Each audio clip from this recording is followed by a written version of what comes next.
লক্ষ্মীপুরে মেধাবী শিক্ষার্থীদের মাঝে বৃত্তি প্রদান করা হয়েছে। শনিবার 29 জুন দুপুরে শহরের টাউন হল মিলনায়তনে 134 জন মেধাবী শিক্ষার্থীকে বৃত্তি প্রদান করা হয়।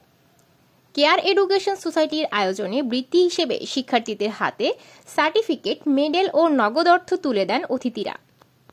অনুষ্ঠানে কেয়ার এডুকেশন সোসাইটির সাধারণ সম্পাদক মোহাম্মদ আসাদুজ্জামানের সভাপতিত্বে প্রধান অতিথি হিসেবে উপস্থিত ছিলেন হবিগঞ্জ জেলা শিক্ষা অফিসার মোহাম্মদ রুহুল্লাহ। প্রধান বক্তা ছিলেন চৌমুহনী সরকারি এসএ কলেজের প্রাক্তন অধ্যক্ষ ও সচেতন নাগরিক কমিটি সনাক লক্ষ্মীপুরের সভাপতি প্রফেসর জেড এম ফারুকি।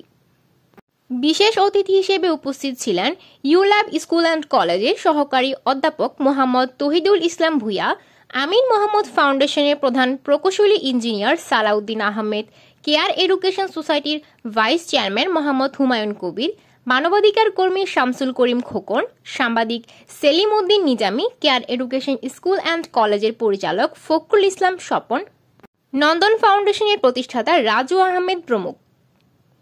অতিথিরা বলেন, জীবনে বড় হতে হলে চ্যালেঞ্জ নিতে হবে, প্রতিযোগিতায় টিকে থাকতে হবে, ভালো ফলাফলের জন্য লেগে থাকতে হবে।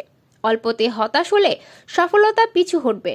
জীবনের প্রতিটি ক্ষেত্রে সফলতার জন্য প্রয়োজন চ্যালেঞ্জ গ্রহণ করা। চ্যালেঞ্জ ওইটা তোমরা একটা চ্যালেঞ্জ দিয়েছিল, বৃত্তি পরীক্ষা দিয়ে শ্রেষ্ঠ হয়েছ, যেটা স্বাভাবিকভাবে হয় না, যেটা অন্যরা পারে না। সফলতা অর্জন করার পর সবাই বলে যে এটা কিভাবে সম্ভব, কিভাবে পারলো, হওয়ার তো কথা না। এটার নাম হচ্ছে কি, এটার নাম কি চ্যালেঞ্জ, যেটা স্বাভাবিকভাবে হয় না। যেই মানুষের জীবনে চ্যালেঞ্জ নাই, তার জীবনে তার লাইফে চ্যালেঞ্জ নাই, তার জীবনটা নোনতা নোনতা, ফাংসা ফাংসা, মজা নাই, জীবনে কোনো উপভোগ করার মতো কিছু নাই। জীবন উপভোগ তো কাঁদে, জীবনে যারা চ্যালেঞ্জ নিতে পারে, কি নিতে পারে, কি নিতে পারে বলো, চ্যালেঞ্জ কি আবার বলো। ছোট্ট একটা গল্প বলবো। বাস্কেটবলের গড বলা হয় এবং $1,000 বিলিয়ন মালিক মাইকেল জর্ডান। নাম শুনেছো তোমরা? নাম শুনেছো? মাইকেল জর্ডান $1,000 বিলিয়ন মালিক।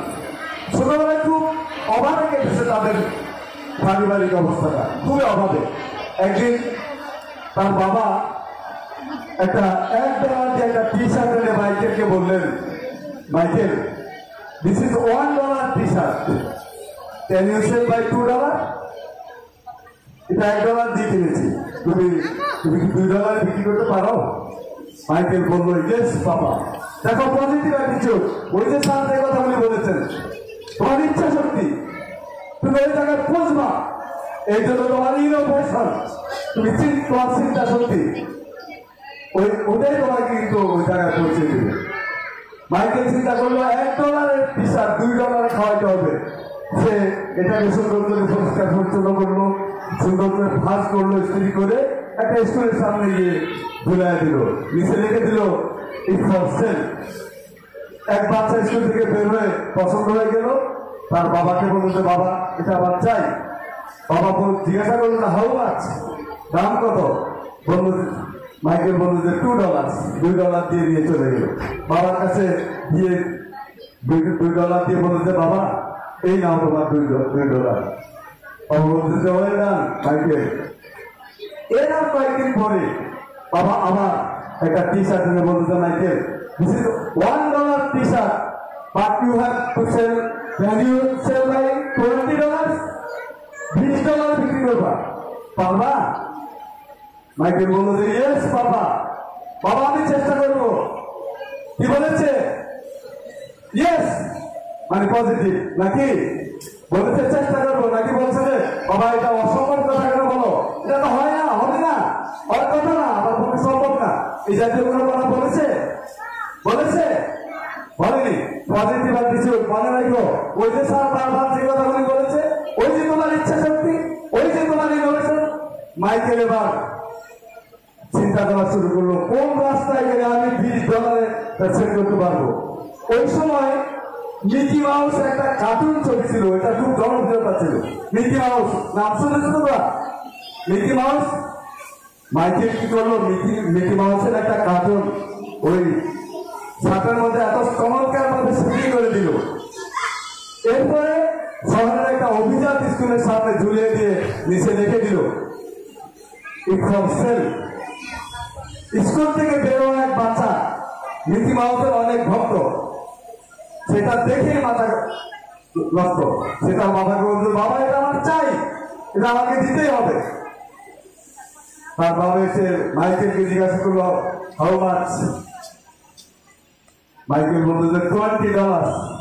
তাৎক্ষণিক $20 দিয়ে বের করে দিয়ে টিচারটা তারা নিয়ে গেল। মাইকেল $20 নিয়ে এসে তার বাবাকে বললো যে বাবা এই না তোমার $20। বাবা মাইকেলের পিঠ চাপিয়ে বললো, মাইকেল জীবনে তুমি অনেক বড় হবে।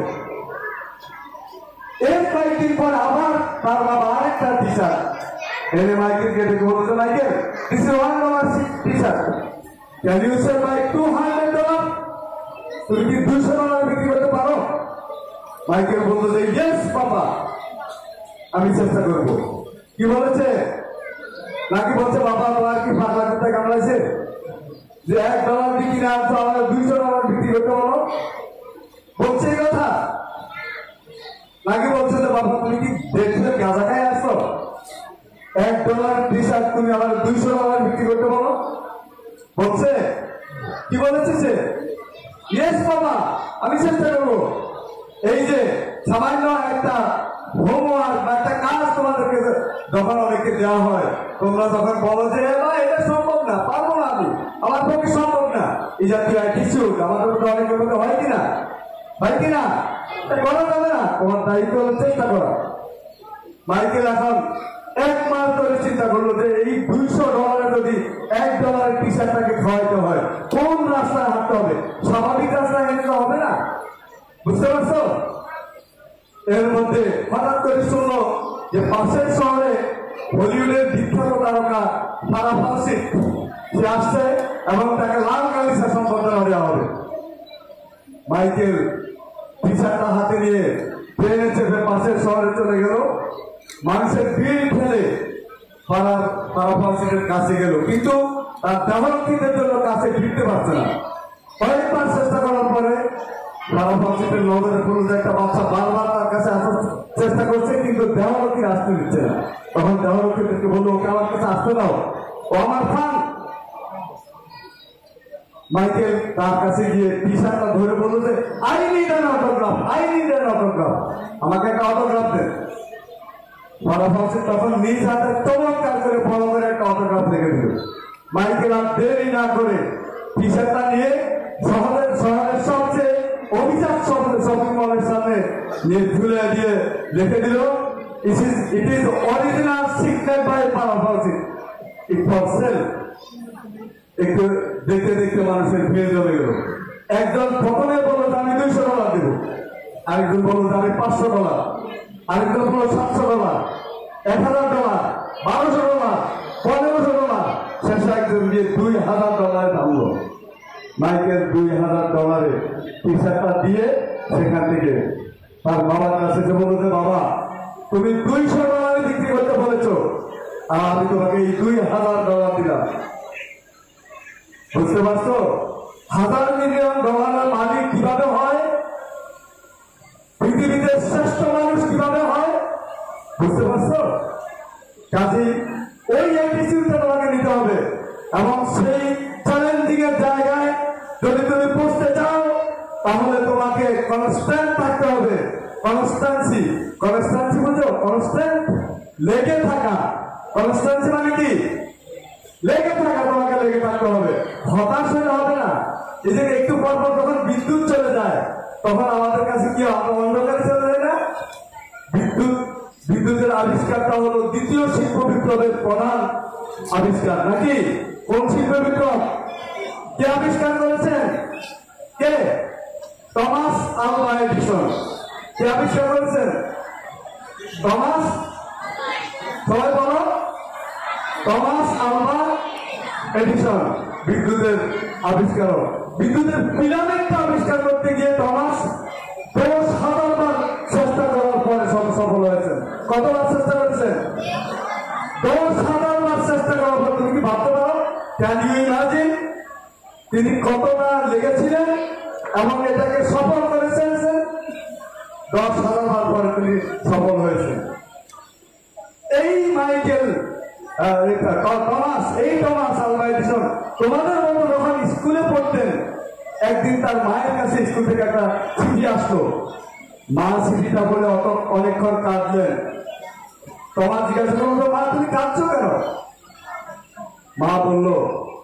মা খুব ঘুরিয়ে কথাটা বললো যে টমাস স্কুল থেকে চিঠি লিখেছে। টমাস বললো যে আপনার টমাস এত মেধাবী, এত ভালো যে তাকে পড়ানোর মতো কোনো শিক্ষক আমার স্কুলে নাই, কাজে তাকে শহরের অন্য কোনো একটা অভিজাত স্কুলে নিয়ে যান, সেখানে গিয়ে তাকে একটু পড়ান। টমাস সেখান থেকে ইন্সপিরেশন নিয়েছে যে আমি জীবনে শ্রেষ্ঠ হব। মা বললেন যে আমি এখন সিদ্ধান্ত নিয়েছি, এখন থেকে আমি তোমাকে পড়াবো এবং টমাস তুমি জীবনে অনেক শ্রেষ্ঠ হবে। এই একটা মায়ের একটা কথা তার জীবনের মন ঘুরিয়ে দিয়েছে। জীবনের শেষ পর্যায়ে এক পর্যায়ে যখন একদিন পুরাতন কাগজপত্র ঘাটতে গিয়ে টাঙের নিচে ওই চিঠিটা টমাস দেখলো, যে চিঠিটা পড়ে মা কাঁদছিলেন তার ছোটবেলা, তিনি সেই স্মৃতিটা ভুলে পড়লেন। যেটা দেখলেন যে ওই চিঠিতে লেখা ছিল, স্কুল থেকে লিখেছে আপনার টমাস এত বোকা, এত জ্ঞান বুদ্ধিহীন, তাকে পড়ানো কোনোভাবে আমাদের পক্ষে সম্ভব না, তাকে স্কুল থেকে নিয়ে যান। চিঠিটা পড়ে টমাস অনেকক্ষণ কাঁদলেন। এই যে প্রথম যেদিন চিঠিটা পেয়েছিলেন তার মা তাকে যে কথাটা বলেছিলেন, মা যদি ওইভাবে ইন্সপায়ার করতে না পারতেন, মার ওই কথার মাধ্যমে সে যদি এইভাবে ইন্সপায়ার হতে না পারতেন, তাহলে আজকে পৃথিবীর শ্রেষ্ঠ মানুষটাকে কি আমরা পেতাম? বলো, কি পেতাম? কিভাবে সেটা অর্জন করলেন?